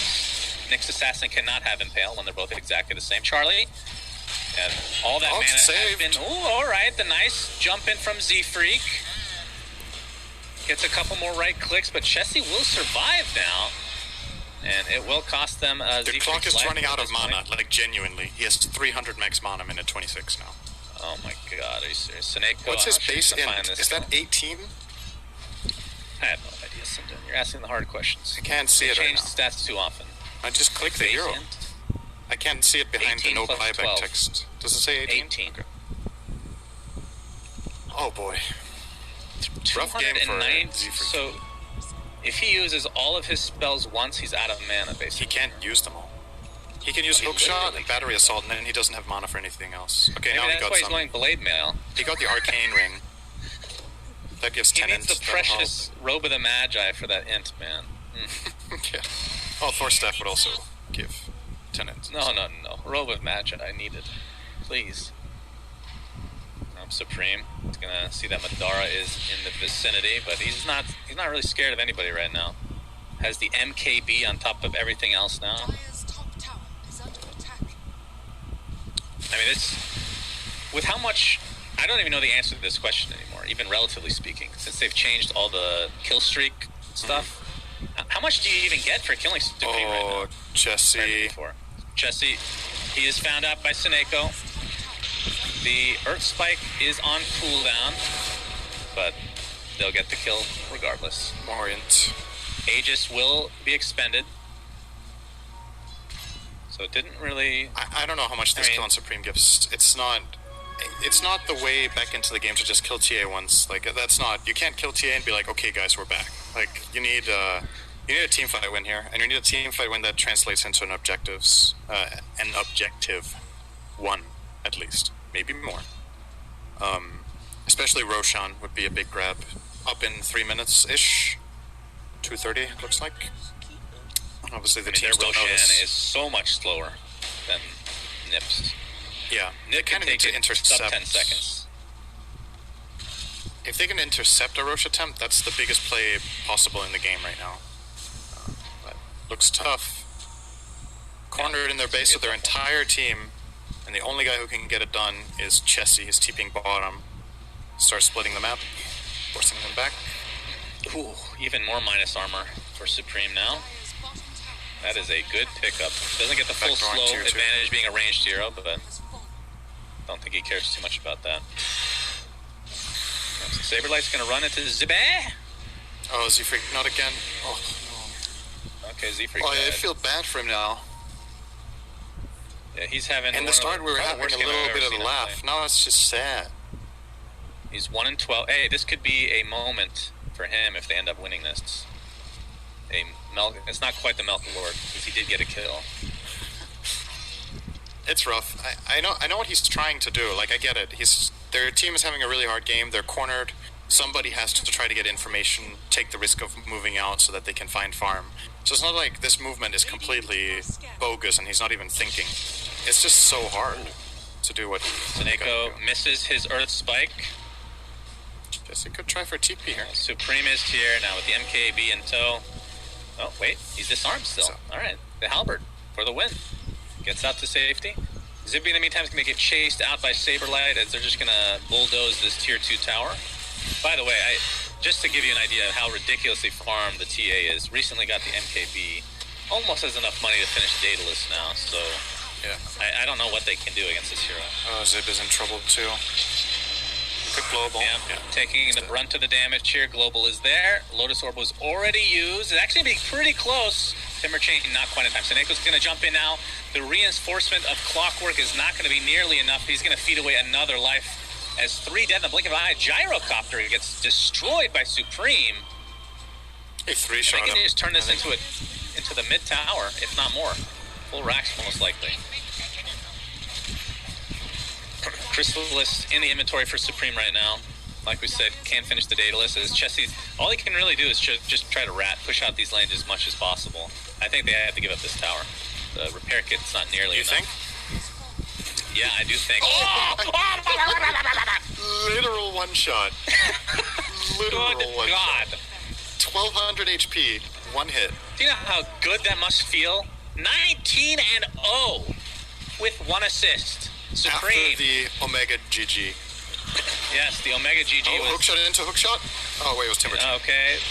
It's either way. Clockwork's dead again. No surprise there. Gyrocopter trying to put up a last stand. Able to get the kill on the Silencer. Both Lion and Silencer are dead now. And Bristleback looks to be next on the list. So a defense of sorts from OG.Seed. Of course, the most important target, the TA, who now will cost have them the 3 buybacks. Gyro, Clock, and Caudle having used their buybacks now. You could definitely play that safer as NIP. I don't think you need to dive the base. You can take this second set of racks more than likely if you don't overextend like that. But that's just not as fun, right? Yeah, you need to draw it out as long as possible. You know? Yes. Is that how you like to do things, Synderen? Yeah, I love wasting time. Good. It's my it's my pastime activity. Actually. And that's why you show up it's to the taking up a podcast lot of every time. week, right? Yeah, that makes sense. I understand that mentality quite a bit. Madara, I don't know if he's gonna have enough time to do this, but if he gets the satanic, gets the satanic into Divine Rapier, Synderen, I think he's gonna buy the rapier straight away. then he'll have damage. Then, Wait, he doesn't have any satanic components except the Morbid Mask, right? Does he have the Claymore? right. Well, he must. Where's his courier? Yeah, okay, he does. I would honestly like him to go rapier and just maybe even sell his Claymore. Like, no joke. You have to do something big soon in this game to stand a chance. You need a really big item. And rapier is it. I think if he buys the satanic, I don't know if they can buy enough time. Roche is up, and they know it's up. TA level 25 null bash. Can technically kill Gyro before he reacts. If he blink melt strikes and he crits and bashes right away, I think he can kill Gyro. That is pretty much such a crazy talent, by the way. Like, it's good God. really good. It is so good. Well, they're going to take their time as Roshan is now up, killing off these tree ants, getting map control with the outpost. It's only 33-40 in, but here we go. And this is going to be a sub 10 second Roshan, in all honesty. Oh my god.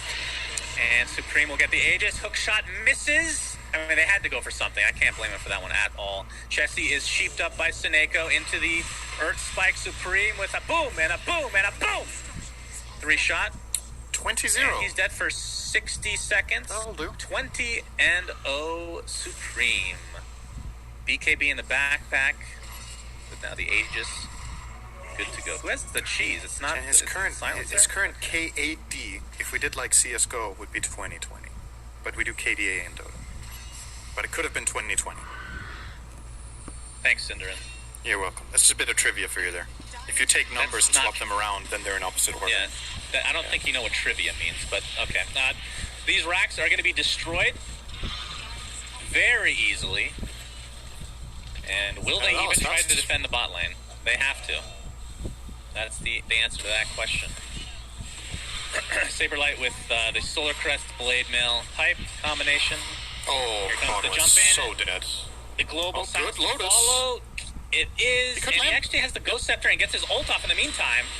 Can they do anything else, though? Pex looks to be dead regardless. Don't believe he has a buyback in tow. So it's a 5v4 as Nature's Prophet comes back to life. They're going to take out the Ignis Fatus, otherwise known as Will-O-Wisp. Wonder which one that Wisp prefers to be called. I'm not sure. I'm sure he got made fun of quite a bit in school for the... Oh, he's going to get a jump in onto the TA. Pops the BKB, but that does not take off the halberd. Either way, Z-Freak will die, staring at a wall. 5v3 now as ZB is next on the list. Supreme, 21-0. And I do believe that this will be a GG very shortly. There's going to be a buyback onto the TA. This, of course, is a game 3 of the best of 3. Madara pops his BKB, has the Satanic ready to go. We'll have to use it here very shortly. Another halberd being used for TA, but remember, she has Aegis. She don't care about dying right now. The Bristleback does fall in this engagement. And finally, TA will expend that Aegis. And it looks to be Mega Creeps incoming. They still have Fortify. Wow. I'm actually surprised. Do they have any repair kits left? I don't think so. They've used all 3, right? I've noticed 2 of them, so not sure. Oh, they're defending. Okay. Oh, what do you know? I was incorrect. Supreme, he doesn't have BKB. He has to be very careful. The homing missile is on its way. They cannot give up this kill. 21-0-3 right now. As he attempts to get out of dodge. Homing missile Hook again shot. coming. Hook shot is there. Homing missile connects shortly after Clockwork. Cogs are available. We'll use it to zone Good out halberd. the TA, who's now halberded. Pops the BKB, trying to take out the tempered saw. He might get it. He finally will die. 22-1. Ladies and gentlemen. All right, I need to see how much gold went their way. I don't care about anything else. Wow, There might be a kill here on 770 Snake. gold for a chest seat for that kill. Oh, that's okay. That would have been 2K a while ago. All right, let's see. So overall, they got 1,100 for the entire engagement, and yeah, I'm surprised that they only got that much for TA. That's actually really surprising. Have they cut the rubber band too much, Cinderin? Have they gone too far?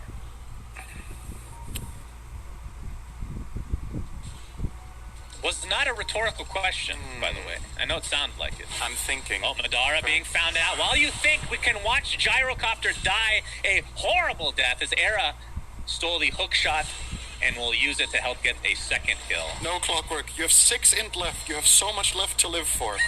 Oh, You can enjoy the simple pleasures in life, such as That is looking at paint. actually insane. That is insane. Oh, did he lose there? Did he lose int? Oh, he was out of range. Can you lose it? Oh, Yeah, he can lose. He has 5 left to lose. 327 mana total. I have never seen this. Wow. That is. I would just be buying Robe of the Magic. He hasn't even finished the Blade Mail yet after all this time. Ay, ay, ay. Oof. Super rough game, and with everybody dead essentially, they can get the Megas, and they will most likely just go for Throne. I'm sorry, I'm just laughing to myself. Because early on I was like, this is a good Clockwork game. But I mean, I did say it after he was level 4 minutes. I was like, this is a good Clockwork game, but his game is bad. In theory, Yes, if Clockwork has a normal game here, he can do so much. But man, he has had nothing to work with at all. Supreme. Completely shut down. After dying once, I believe he is going to try and finish this game without another death. That goes without saying. His my Timbersaw drops immediately. There's a hook shot from Z-Freak. Putting, in theory, Bristleback in a bad position, but he's just so strong it doesn't matter. So this looks to be the end for OG.Seed in this best of 3, as the previous Chicken Fighters, not sponsored by KFC, but instead Ninjas in Pajamas, probably a little bit better for the esports scene, will take this series 2-1.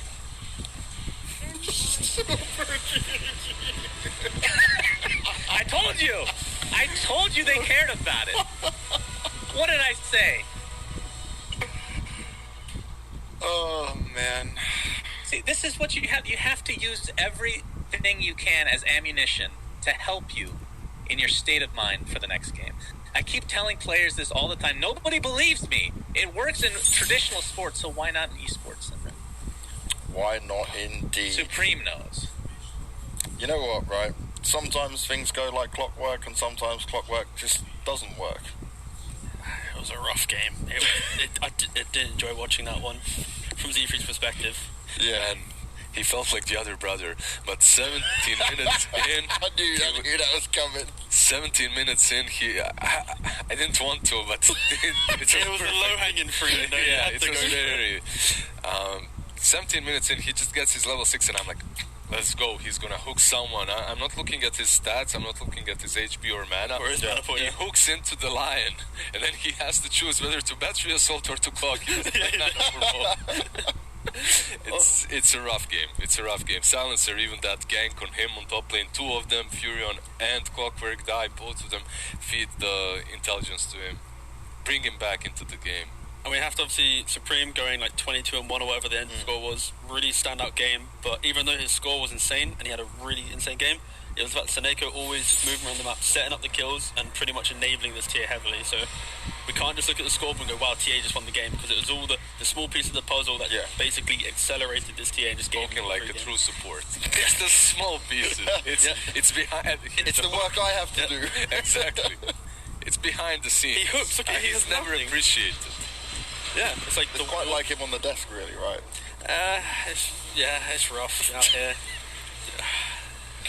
Yeah, this TA was massive. Yeah. Like, seeing Timbersaw shut it down like this so easily, 2-3 shot it is crazy. At one point, TA was pretty much two-shotting anyone on the map. I think the big key point in this game was they go to Roshan in that previous highlight, and it's just TA just moves cleanly around the fight, pick off. Suddenly you got like this ultra kill, and it's like, oh, wait, what's happening here? We don't even get to fight. Like, Chessie TP's on the Radiant side of the river, away from his team, instantly dies. Like, they never set themselves up for even attempting a fight. And I think that it boils down to the fact that, unfortunately, this Clockwork never had a game, was killed so many times in vicinity of the silencer. Okay, we are talking a lot about the Clockwork, but some disco balls missed the designated area as well. That is actually the biggest bait in Dura, I think. If you see a hero TPing out and you're a coddle, you want to throw your ult down, but when you layer the ult, it does have a delay.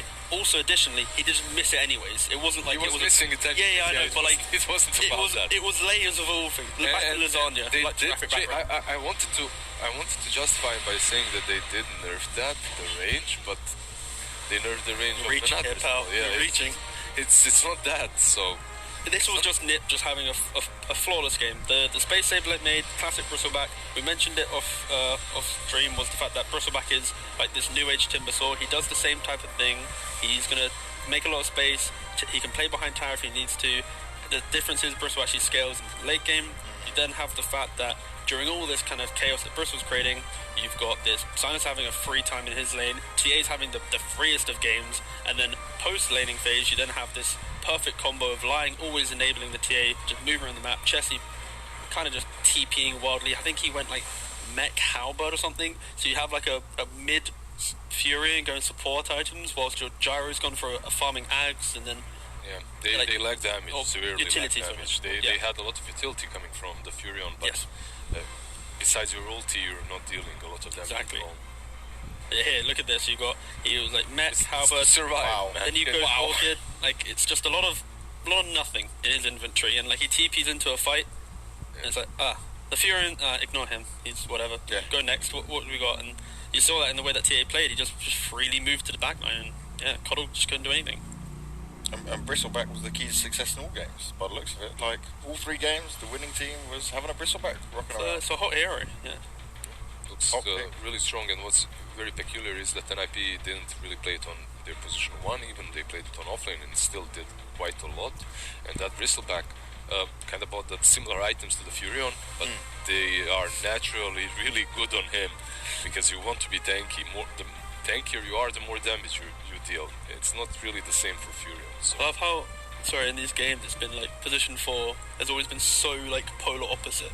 It's never like a close position 4 game. It's either 1-4 is the swole, and the other guy's like, I want to hit the gym, but I can't.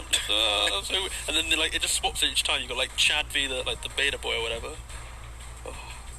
But Nip, though, they managed to come under the new organisation. They're in Div 1 and they get their first win here. Admittedly, this is probably the easiest game they're going to have in terms of where the teams rank, like we spoke about earlier. Well, probably is, but then again, they did lose versus them 2-0 earlier, and they come back. That's what the point I was getting to is that, okay, they made improvements, right? We said this was going to be a close game, and I think you said, Liz, you were anticipating this to be a close game throughout. It delivered in that sense, and now it's now proving point for Nip of what can you do against the other bigger names out here. Yeah, it's only going to get harder from here, but it's the start that you wanted. It's to get the win.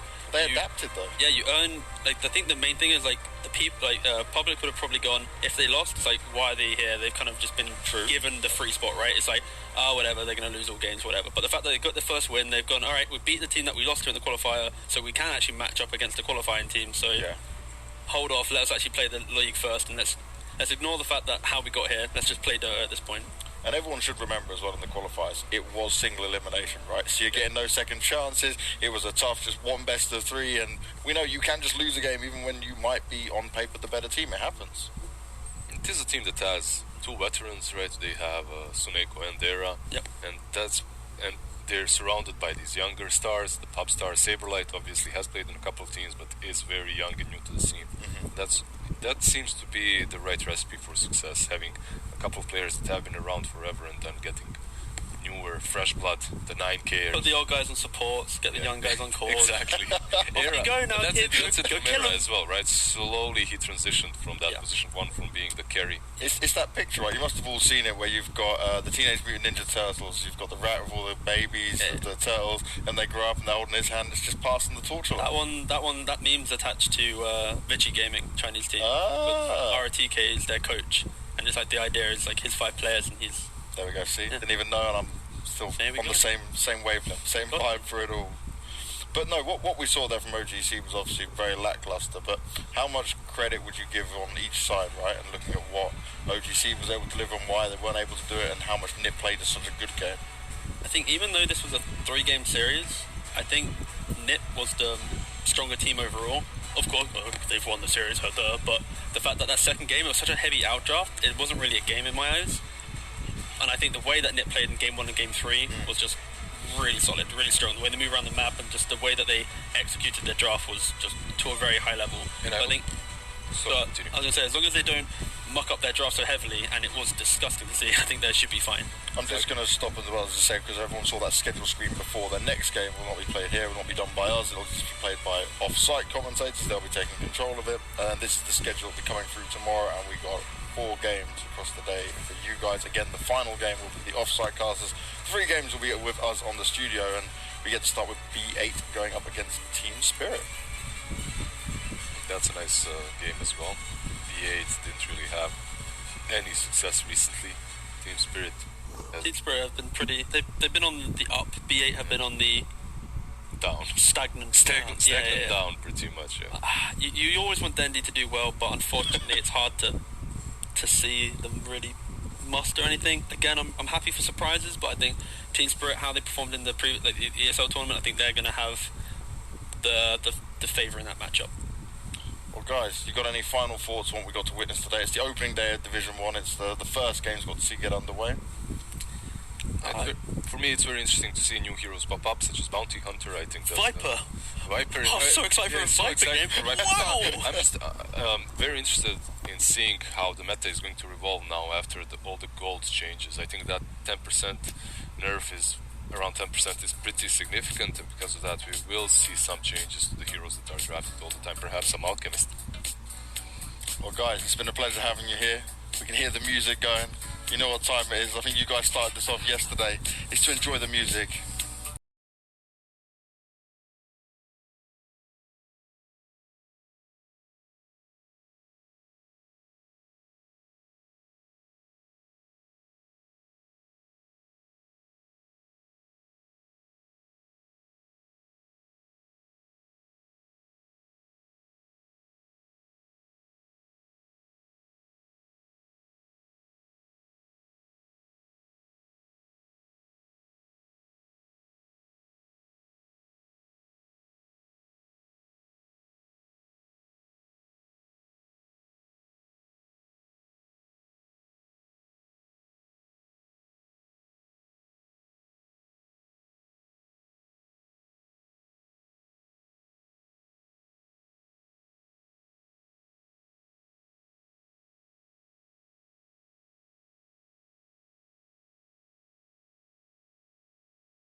Yeah.